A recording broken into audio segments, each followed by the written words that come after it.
Happy birthday to me, guys. I love doing these kind of special videos on my birthday each and every year. Last year I ranked, or like went through every year that I've been alive and went through some of my favorite films for that year. And this one, I'm going to be going over my top 10 favorite films as of right now. So just to put into perspective, now some of your favorite films might not be in here. I am strictly staying to 10. I do have some honorable mentions that I will get to later in this video, but these are the 10 films that have really stuck with me. They're the ones that are like playing around in my mind constantly, and they're ones that I love to rewatch multiple times. Some of them might contradict with other ranking lists I've done before, and we will get to those later down in this video, but in general, just thank you guys for all the support. A lot of you guys asked me this question so much, so I thought I'd finally do a video about it. And also understand that the way I kind of do this is my top 10, the top 3 never change, but the bottom 4 rotate out a lot with my honorable mentions, and maybe even a couple others that I might not even mention in here. So do understand that if I do an updated video on this, it could be changed in a little bit. If you guys are new here though, for my birthday, please hit that like and subscribe button, and also comment down below. Let me know your top 10 favorite films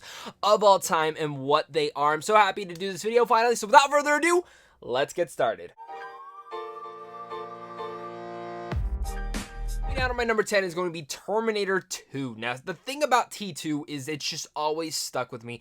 It's a movie that my dad showed me at a very early age, and it's one that's like just creeped me the hell out. Especially when the first Terminator he showed me, I was like, this is crazy. But the second one was just every action sequel I would ever want it to be. It's easily one of my favorite movies ever created, and it's the one that I love rewatching. Like, it's one that I can sit down and pop in any single moment. I could rewatch it over and over if I needed to, and it's a film that has heart to it, it has emotion to it, but it also has some of the most jaw-defining action sequences that still hold up to today, and I really just love the story and the twists and turns that it can possibly take. And I just remember the first time I watched it, and freaking Arnold walking up with the gun, and you think, oh my god, he's going to shoot John Connor, and he doesn't, and you're just like, oh my god. The twist that he's a good guy. I love it. Coming up, my number 9 is probably one of the most thought-provoking movies I've ever experienced, and that is Arrival. I have no tattoos, but this is the movie that I actually want to get tattooed. I've had one of the symbols drawn up for me. I still really want it. Maybe one day, but I love Arrival. It's the movie that, it's my favorite Denis Villeneuve film as well, but there's something about this movie that I didn't know what I was going into to expect. I knew it was made by Denis Villeneuve. I knew it had some alien stuff to it. And when I went to go actually check out the movie for the first time, I walked out in tears. It has one of the most emotionally climaxed endings that I've ever seen. And it's an ending that really stuck with me. And it's a movie that I don't particularly go back and rewatch a lot because of how emotionally invested I was in it and how, like, it got me to a place that I really didn't want to be at, but it's one that I loved, and the way that it made me think about life and time and all sorts of stuff like those instances is one of the most thought-provoking things I've ever seen in a movie.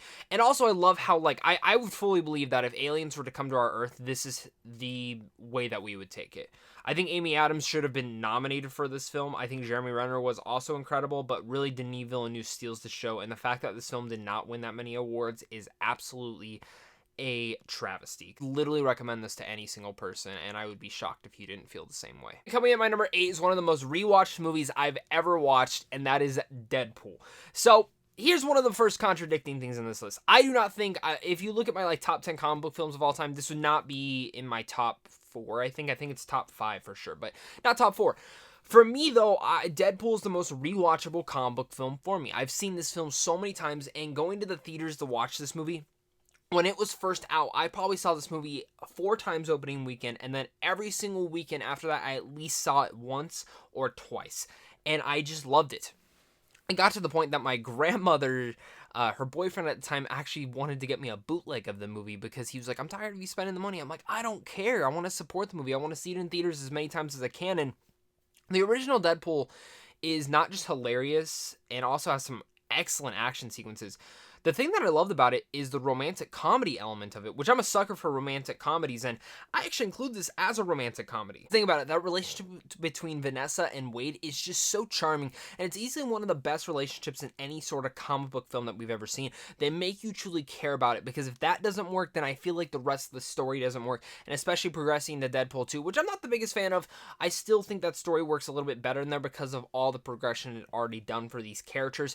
I love what they were able to do. There's so many many great comedic bits in it. I know there are a lot of people who still have never seen Deadpool, and you probably should, because you'll laugh. You'll probably get some tears in your eye, but you'll also have some excellent action sequences, and it's just such an entertaining movie. I could rewatch this movie every single day. Coming up at number 7 is District 9. Cool thing about this movie was I was not 18 at the time. Obviously, I'm a little bit younger.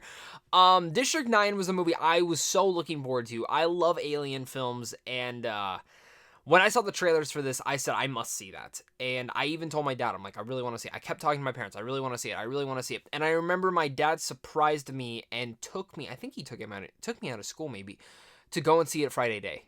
The first day it had come out. And he took me and we went and saw it. And I was just so in love with this film. And I still am. It's a movie that I probably rewatch at least twice a year. For some reason, I don't know why, but it's one that I love going into and really revisiting and getting all the symbolism and really how hard-hitting this film was, and the way that Neil Blomkamp was able to direct this movie on such a lower budget is honestly one of the most inspiring things you can see as any filmmaker would want to do. The way that he was able to bring this world to life, the way that the CGI actually really much holds up for these aliens, and I still want a sequel to this. This is one of the movies that I'm clamoring for a sequel to see where this story kind of goes. Wickus is also Sharlto Copley. Thank God for this movie, because when he shows up in something, he's always going to be the best part about it.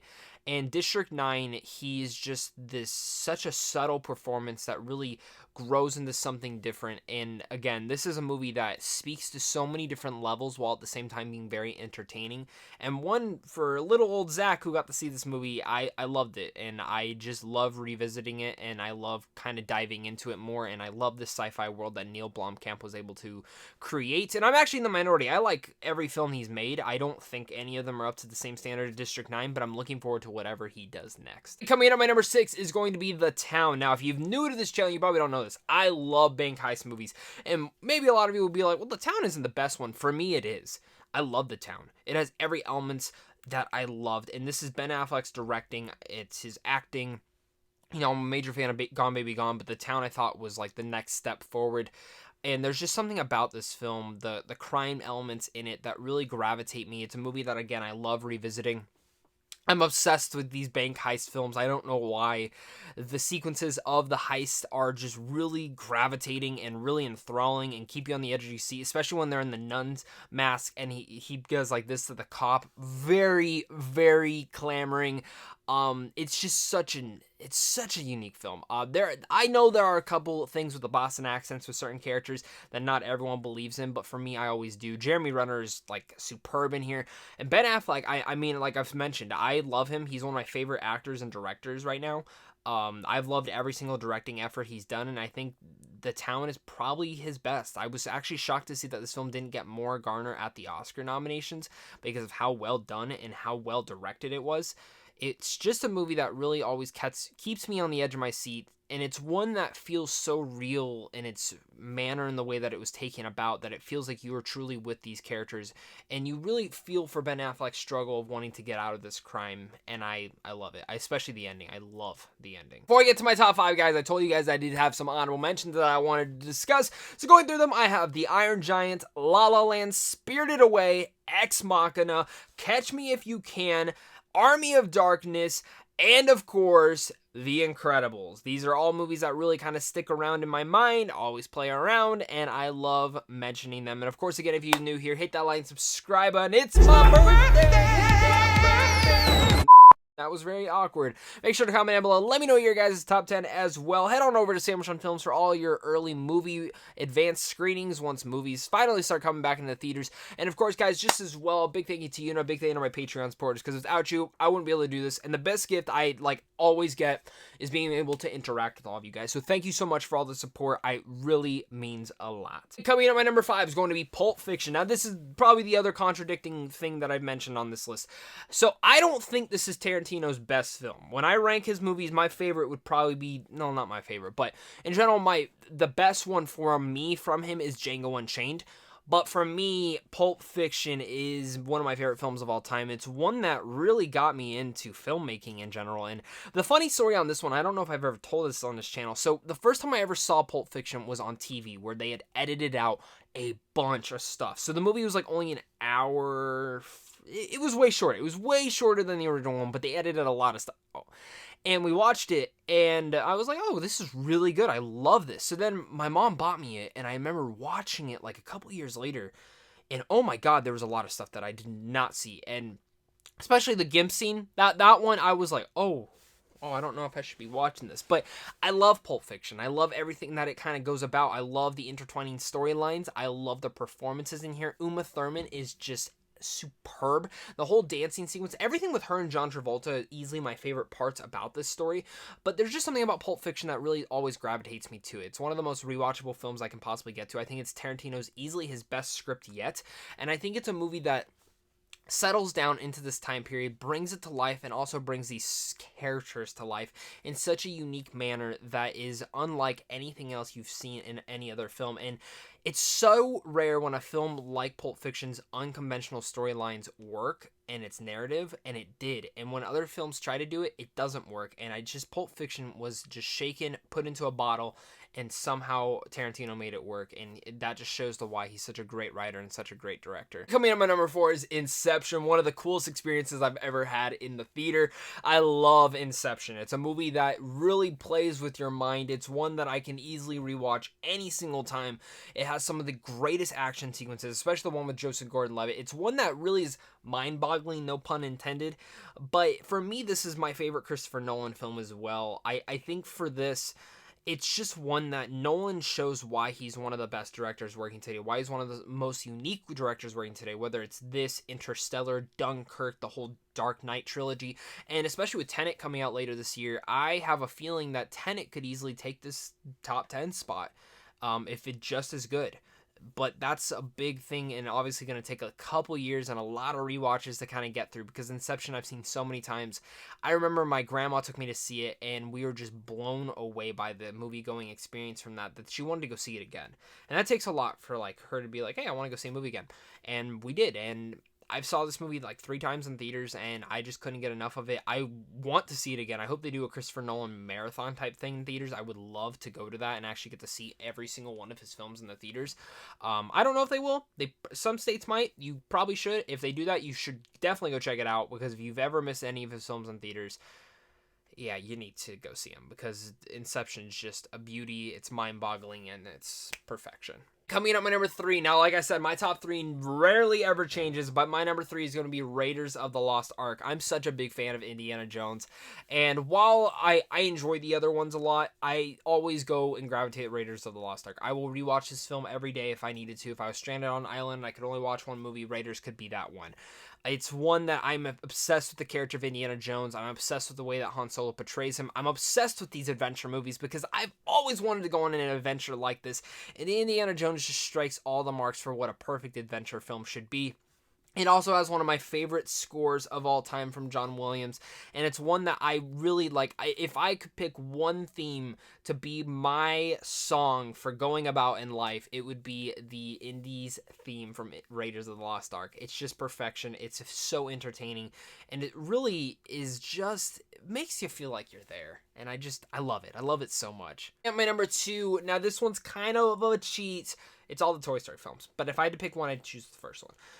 For me, Toy Story has always been a major part of my life. Now, it's funny, if I could only watch one film for the rest of my life, it would probably be the first Toy Story film. That way I could show my kids. But I love Toy Story. They've always been my go-to characters. I still have all my toys from when I was younger. And for me, Toy Story has always been a major part of my life once again, because it's like the first memory I ever had. The first movie I ever saw in theaters was Toy Story 2. And kind of going in about that, the Toy Story franchise is one of the ones that I've ever watched so much. I've broken so many VHSs from rewatching them constantly. It's probably my most rewatched film of all time, and each of them really represent a form of my life of where I was at that time, and they kind of came out at the perfect moments to really hit me in the heartstrings so much that I'm trying not to cry right now because I'm thinking about how much I love Toy Story. But these characters mean so much to me, and they're so entertaining. they're so emotional, and it's just each and every one of these films really wins my heart over and just puts a big smile on my face each and every time that I've ever rewatched them. Coming up, my number one, if you're, I mean, this is pretty obvious. It's Wolf of Wall Street. This is a 3-hour epic of perfection. It's my favorite Scorsese movie. I can't even believe the guy directed this movie because it feels like this guy's, like, other directors making, like, pop, and he's making punk rock.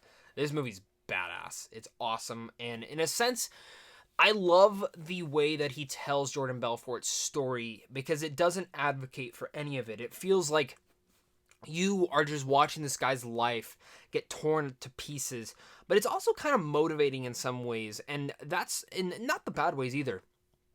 And I love the way that DiCaprio is able to portray Jordan Belfort. I think that's the reason I gravitate this film so much, is because DiCaprio was so fantastic in here. I actually think he should have won for this film. I think Jonah Hill should have won for this film.